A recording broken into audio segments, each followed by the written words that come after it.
Hello, my fabulous pre-calculus class. We are ready for another online adventure.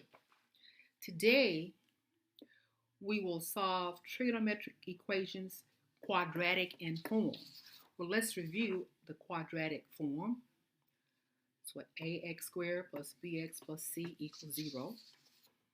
The first equation that we're going to solve is 2 cosine squared of x plus cosine of x minus 1 equals 0. We'd like for x to be greater than or equal to 0 radians, but less than 2 pi radians. We're going to let u be equal to cosine of x. And when we do that, this equation looks more like the equations that we're used to factoring. And when we factor this trinomial, we have the quantity 2u minus 1 times the quantity u plus 1 equals 0. And whenever you factor its trinomial, go back and check it using FOIL, first, outer, inner, last. Then we're going to set each factor containing a variable. We're going to set it equal to 0. 2u minus 1 equals 0, or u plus 1 equals 0.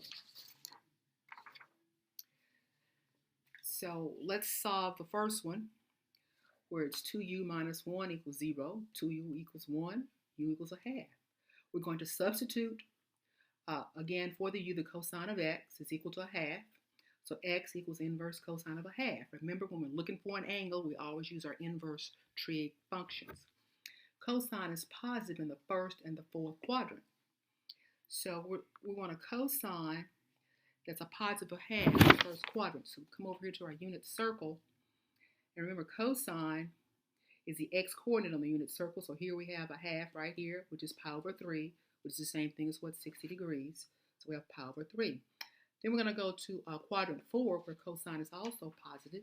Looking for a cosine that is a half. And you see right here, a half.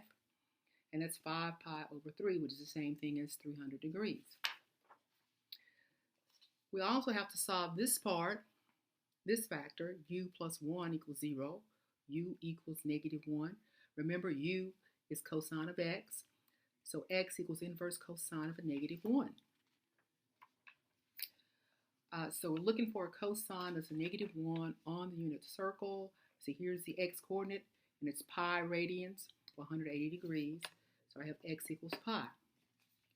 So the solutions in the interval from 0, including 0, to 2 pi, not including 2 pi, will be pi over 3, pi, and 5 pi over 3. So these are our three solutions. Let's look at another example, an equation. And here we're going to be solving the equation 4 sine squared of x minus 1 equals 0. And again, we would like for our x to be greater than or equal to 0 radians, but less than 2 pi radians. So I get 4 sine squared of x equals 1. Divide each side by 4. Sine squared of x equals 1/4. I want to solve for sine of x, so I take the square root of both sides. And remember, when we take the square root of something that is already square, we get plus or minus. So we get plus or minus a half. So we have two equations. Sine of x is equal to a half, or sine of x is equal to a negative 1/2. So let's solve, first of all, let's solve the sine. Let me show you this. We're going to, first of all, solve sine of x equal a half. So we're going to have x equals inverse sine of a half. Remember that sine is positive in the first and the second quadrants. So we want to find an angle in the first quadrant whose sine is a half. Remember, on the unit circle, the sine is the y-coordinate, and that's pi over 6 in quadrant 1. And we're looking for an angle whose sine is a half in quadrant 2. So we come over to quadrant 2. You see right here, it's 5 pi over 6, which is the same thing as 150 degrees. See, I have the y-coordinate right there. So this is where we get from the sine, x equals inverse sine of a positive a half. Now we have to look at it where we have the inverse sine is a negative a half. And the sine function is negative in the third and the fourth quadrants. So we come over here to the third quadrant, looking for a sine that's a negative a half, which is 7 pi over 6. as I have right here. Go to the fourth quadrant. We're looking for a sign that is a negative a half, and we have here 11 pi over 6. So we have these two solutions, these two angles, but in all, we're going to have 4 angles that will satisfy this equation: pi over 6, 5 pi over 6, 7 pi over 6, and 11 pi over 6. All of these are between 0 radians and 2 pi radians. Well, let's look at another quadratic equation that we have here. Let me show you. We're going to look at, we're going to solve the equation cosine squared of theta plus 3 cosine of theta minus 1 equals 0. And theta is greater than or equal to 0 radians, but less than 2 pi radians. We're going to let u equal cosine of theta. So when we substitute for cosine of theta u, we have u squared plus 3u minus 1 equals 0. Here, the a is understood to be 1, the b is 3, and the c is a negative 1. We cannot factor this because there are no factors of a negative 1 that add up to give us, what, a 3. So we're going to use our quadratic formula. And we're going to, again, the a is 1, the b is 3, and the c is a negative 1. Here's our quadratic formula. The opposite of b, plus or minus the square root of b squared minus 4ac all over 2a.